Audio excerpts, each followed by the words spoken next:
अस्सलाम वालेकुम। कहिड़ा हाल आहिनि? उमेद तव्हां ठीकु हूंदा, ख़ैरियत सां हूंदा। अच्छा, हिकिड़ी इहा गुड न्यूज़ इहा आहे त SPSC सिंधी लेक्चरर जी जेका टेस्ट हुई कंडक्ट कई हुई उन जी की ॾिनी हुई पहिरियां, ऐं उन की में कुझु ग़लति जवाब ॾिना हुयऊं।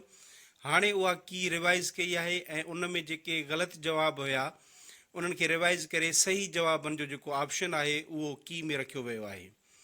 ऐं इन खां पहिरियां बि इहे ग़लति जेके सवालनि जा जवाब हिन ॾिना हुया उहे उन्हनि ते बि मां हिकिड़ो वीडियो ठातो हुयो ऐं उन्हनि में उहे सवालनि जा जवाब मां ॼाणाया हुया ऐं सबूत ॾिना त हिननि जा ही जवाब जेके आहिनि उहे सही थींदा। ऐं अहिड़ा इहे 3 सवाल हुया जेके मां ॼाणाया हुया ऐं उहे 3 सवाल जेके आहिनि SPSC हिन में रिवाइज़ कया आहिनि। अच्छा, ॾिसूं था त कहिड़ा आहिनि। पर इन खां शुरू करण खां पहिरियां तव्हांखे गुज़ारिश कंदुसि, अगरि तव्हां मुंहिंजे यूट्यूब चैनल ते नवां आहियो त काइंडली हिन खे सब्सक्राइब करे छॾियो। ऐं हिकु ॿी ॻाल्हि, हाणे जेके जेके MCQ रिवाइज़ थिया न, इन जो इहो मतिलबु न आहे त हर हिक खे उहे मार्कूं मिली वियूं सभिनी शागिर्दनि खे, न न, इन जो इहो मतिलबु न आहे। हाणे हिन जो मतिलबु इहो आहे त जेको सुवाल जेका की हाणे ॾिनी वई आहे हर को उन की खे फॉलो करे ऐं जेको ऑप्शन हुन रिवाइज़ कयो आहे त उन जो जेकॾहिं सही जवाबु हुन पंहिंजी आंसर कापी ते बि सही टिक माना सर्किल कयो हुयो त हिते बि सही जेकॾहिं उहो बीहे थो त ठीकु आहे, जेकॾहिं उहो नथो बीहे त पोइ हुनजो उहो ग़लति करार ॾिनो वेंदो। बाक़ी ईअं न आहे, जंहिं जंहिं सवाल में एरर लिखियलु आहे उन जूं 2 मार्कूं हर हिकु शागिर्द खे आहिनि।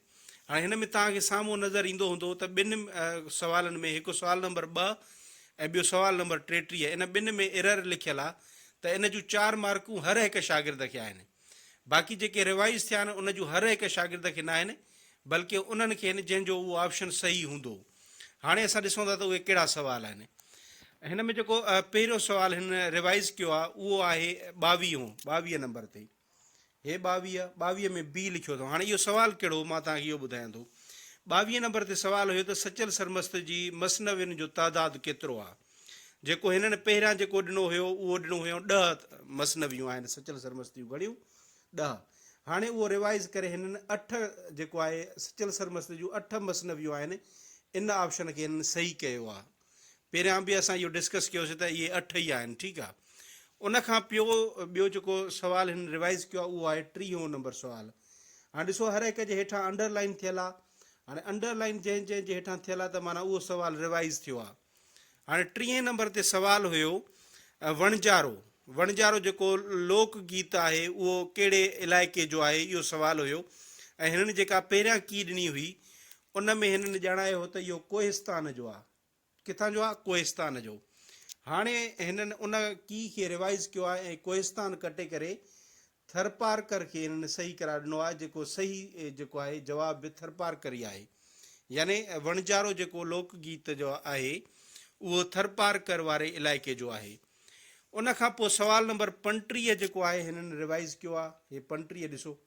हाणे ही 35 नंबर सुवालु हुयो ॾोर बाबति, त ॾोर जा घणा क़िस्म आहिनि। हिननि ॼाणायो त ॾोर जा 4 क़िस्म आहिनि, जॾहिं त इहे 5 क़िस्म आहिनि ऐं असां सबूत बि ॾिना हुयासीं त इहे 5। हाणे SPSC उहो तस्लीम कयो आहे त इहे जेके आहिनि 5 क़िस्म आहिनि ॾोर जा, ऐं 4 वारो ऑप्शन हटाए करे C ऑप्शन रखियो अथऊं जंहिंमें 5 लिखियलु आहे ॾोर जा क़िस्म।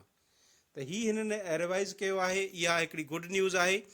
ऐं गॾोगॾु तव्हांखे इहो बि ॿुधाईंदो हलां त SST जूं या वरी जेके ॿिया लेक्चर जूं टेस्टूं आहिनि उन्हनि जूं कीज़ बि रिवाइज़ थींदियूं। जंहिं जंहिं की में ग़लती आहे उहा तव्हां इत्मिनान कयो, दिलिजाए कयो, उन्हनि मां जेके आहिनि उहे ग़लतियूं दुरुस्त कंदा उहे ऐं रेक्टिफाए करे एरर फ्री जेका आहे न हिकिड़ी की उहे अपलोड जल्द कंदा। रिवाइज़ हिननि इहो कमु शुरू कयो आहे, आहिस्ते आहिस्ते इहे ईंदियूं वेंदियूं। ऐं अगरि तव्हां SPSC ॾे अञा ताईं का बि ईमेल या लेटर न मोकिलियो आहे उन्हनि ग़लतियुनि जो, जेके उनखे तव्हां ॿुधाईंदो त हे जवाबनि में ग़लतियूं आहिनि, त उहो तव्हां हाणे सां ई करे छॾियो।